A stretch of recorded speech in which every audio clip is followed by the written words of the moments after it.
In this video, we're going to take a thorough look at the most recent election forecast for 2024, which is giving Donald Trump a pretty decisive edge over Kamala Harris with less than a month until Election Day. The prediction comes from Polymarket, and as of now, they have Trump leading with a substantial 55.4 chance of winning the presidency. On the other hand, Harris's odds have been declining, particularly in the key battleground states that will ultimately decide the outcome. What's particularly notable is that in just the past few days, Trump has managed to flip several important states that President Biden secured back in 2020. This development is crucial as it could signal a significant shift in momentum toward Trump as we approach Election Day. With only 26 days left before voters cast their ballots, this could be a pivotal moment for the race. And these changes on the electoral map could very well pave the way for a second Trump presidency. To break this down, we'll start by examining the states along the West Coast. Now, this region remains very much aligned with the Democrats, as has been the case for years. Washington, Oregon, and California are all safely in Harris's column, with Polymarket assigning her at least a 95 chance of winning in each state. There's no real surprise here, as these states have been Democratic strongholds for quite some time, delivering consistently for Democratic candidates in recent elections. California, in particular, plays a massive role in the Democratic strategy due to its sheer size and the number of electoral votes it brings to the table. The combined total of electoral votes from Washington, Oregon, and California provides Harris with a strong foundation, but it's important to recognize that these states alone won't be nearly enough for her to secure the presidency. While they are essential pieces in the puzzle for Harris, she will need to broaden her appeal and secure key battleground states to reach the necessary 270 electoral votes to win. But before we get into the details, hit the subscribe button, like this video, and leave your thoughts in the comments. Thank you for your support.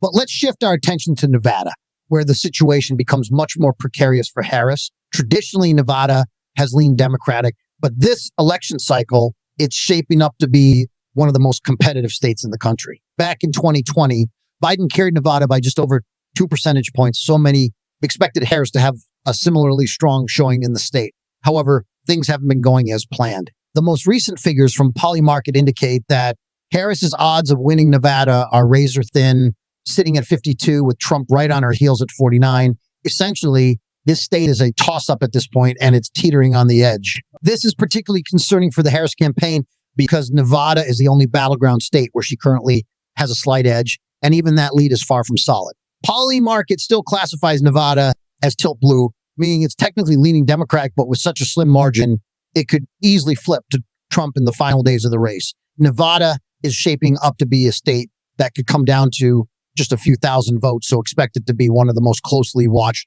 races on election night. Now let's talk about Arizona, a state that has been slipping out of Harris's reach as the campaign progresses. Unlike Nevada, where things are still neck and neck, Arizona seems to be solidifying in Trump's favor. Right now, Polymarket gives Trump a 2 in 3 chance of winning Arizona, and this marks a significant shift. Back in 2020, Biden narrowly won Arizona by just 0.3, so it was expected to be a close race again this time around. But the difference now is that Harris has struggled to gain any traction here. Despite Arizona being a critical battleground state, Harris has never managed to pull ahead in the polls, even during moments of the campaign when she experienced the surge in national polling. For example, even during the Democratic convention, when Harris enjoyed a brief bump in support, she was still trailing Trump in Arizona. This is a serious setback for the Democrats, as Arizona has been trending more purple in recent elections, and they were hoping to consolidate their gains in the state. But as things stand, Trump now holds a slight lead in the polling average, and Polymarket classifies Arizona as lean red. This means that Arizona is increasingly looking like it will go to Trump, and it's becoming one of the more reliable pickups for him in this election.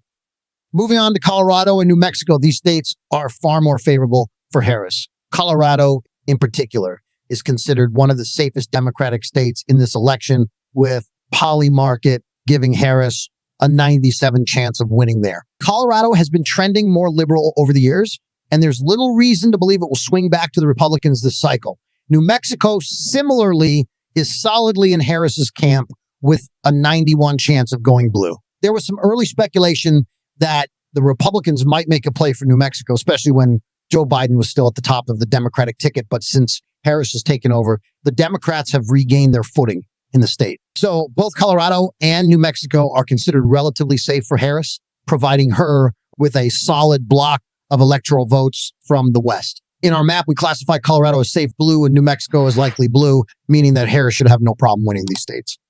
However, things take a much different turn when we look at Texas. Texas remains firmly in Trump's column, and Polly Market gives him a 90 chance of winning the state. Texas has long been a Republican stronghold, and despite some early hopes that the state might become competitive, especially after the closer than expected results in 2020, Trump has maintained a comfortable lead here throughout the campaign. Texas's 38 electoral votes are a crucial part of Trump's path to victory, and he won the state in both 2016 and 2020.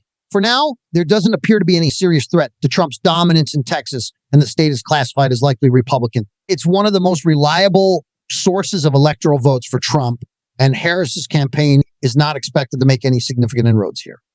Now, when we shift to the central part of the country, we see a sea of red. States like Utah, Wyoming, Idaho, Montana, North Dakota, and South Dakota all firmly in Trump's camp, and there's no real competition from Harris. These states are deeply conservative, and Trump's dominance in these regions is not surprising, given their long history of voting Republican.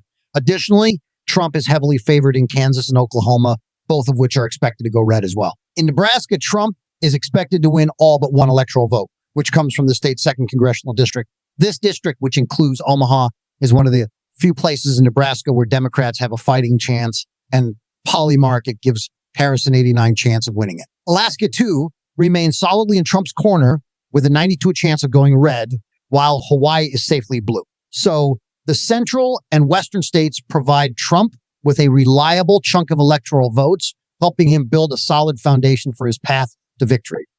The real battleground for Harris, however, is the Midwest. Often referred to as the Rust Belt, this region is critical for the Democrats, and it played a major role in Joe Biden's victory in 2020. Biden won key states like Michigan, Wisconsin, and Pennsylvania, which gave him the edge he needed to win the presidency. But in 2024, Harris is struggling in these must-win states, and that's where her campaign is facing its biggest challenges. In Minnesota, Harris is still favored to win, with Polly Market giving her a 91 chance of securing the state. However, this is actually lower than what the Democrats might have expected, especially considering Minnesota's long history of voting blue in presidential elections. Since 1972, the state has consistently gone to Democratic candidates, and Joe Biden won Minnesota comfortably in 2020. However, Harris's lead here is only about 4, which is narrower than Democrats would like. While the state remains classified as likely blue, the fact that the race is closer than anticipated is a bit concerning for Harris, especially if other states in the Midwest start to trend red.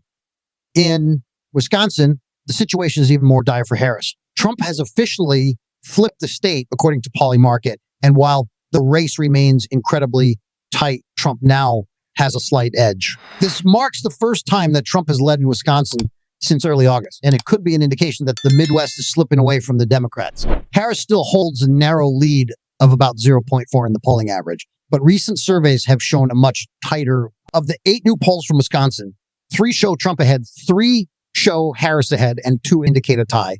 Given how close the race is, Wisconsin is now classified as tilt red, meaning it's leaning toward Trump, but could still go either way.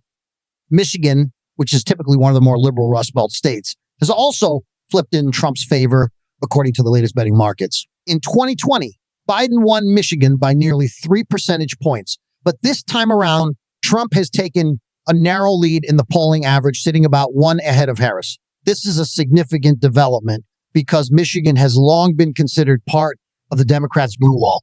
That group of states that were seen as crucial to Democratic victories in the past. If Harris can't hold on to Michigan, it will be nearly impossible for her to win the presidency. As of now, Polly Market gives Trump a 52 chance of winning Michigan, while Harris's odds sit at 49, making it a true toss-up state. And finally, we come to Pennsylvania, which might just be the most important state in the entire election. Pennsylvania is often seen as the crown jewel of the Rust Belt, and both campaigns have invested heavily in the state. However, much like in Michigan and Wisconsin, Harris is struggling to maintain her footing. The latest figures from Polly Market give Trump a 53 chance of winning Pennsylvania, while Harris trails slightly with 47. This is the dramatic shift from earlier in the campaign when Harris held a narrow but consistent lead in the state, The race in Pennsylvania is classified as tilt red, meaning it's leaning toward Trump, but it's still very much in play for both candidates.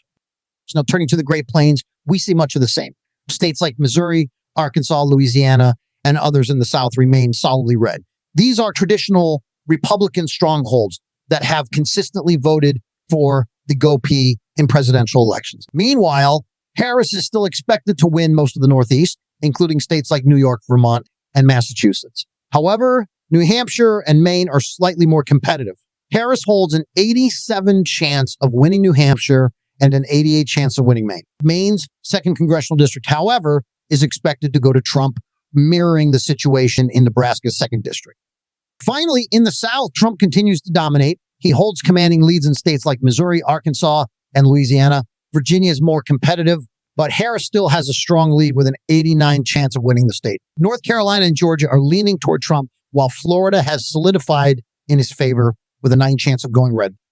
In summary, based on the latest forecasts, Donald Trump is projected to win 306 electoral votes compared to Harris's 232. Trump's campaign has gained significant momentum, especially in the Rust Belt, where he has flipped key battleground states. Harris is now facing an uphill battle to turn things around with less than a month to go before Election Day.